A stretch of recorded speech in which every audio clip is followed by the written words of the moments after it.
Ako si Lynn, OFW dito sa Hong Kong na umuwi nga sa Pilipinas, walang planong gumala pero eto ang nangyari. Naranasan nating maging turista na walang gastos kaya maraming salamat doon sa nag-aya sa amin para puntahan nga itong Little Batanes of the North na kung saan guys is pangalawang beses ko na pala itong puntahan. So nung first time ko palang puntahan itong Little Batanes ay kasama ko yung aking bebe, dalawa lang kami.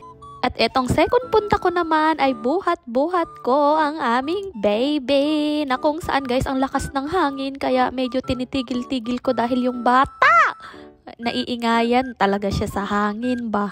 So eto talaga siguro yung first travel vlog na walang direction kung paano puntahan yung Little Batanes dahil alam niyo ba guys, tulog ako on the way kaya hindi ko na videohan, pasensya na kayo.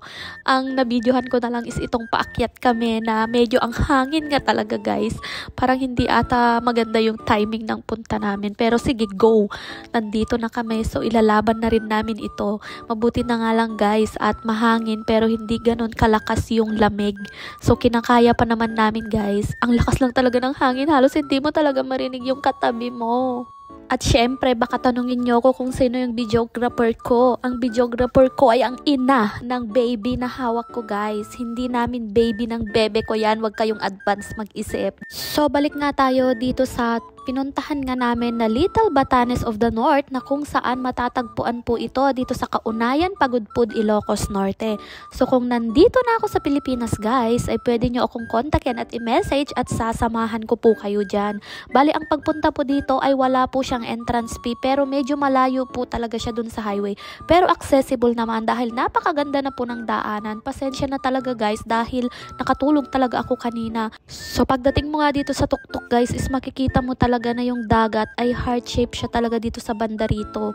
So hindi ko alam dito sa videographer ko, hindi niya talaga binidyo ng maayos. So guys, eto nga yung view kapag nandoon na kayo sa taas. At eto naman is doon sa kabila naman guys na kung saan pwede kayong tumambay, pwede kayong mag-photoshoot.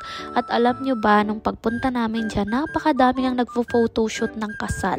So dito nga guys, first time ko rin isuot ang aking Ako si Lynn t-shirt na kung saan guys mamimigay ako ng t-shirt pero hindi ko pa alam kung anong araw at kung paano yung mechanics. Pinag-iisipan ko pa yan. Ang hangin, bibi. Ang pagpunta pala dito guys ay free entrance. Libre lang po ito. Kaya kung nagpaplano kang magbakasyon dito sa amin, ay wag na wag mong kalimutang isulat ang Little Batanes of the North na kung saan napakaganda po talaga. At hindi talaga ma-justify ng mga videos ko ang makikita talaga ng mga mata nyo in person guys. So ano pang hinihintay nyo? Pasyalan nyo na ang Little Batanes of the North. O siya, hanggang dito na lang muna. Follow my page for more.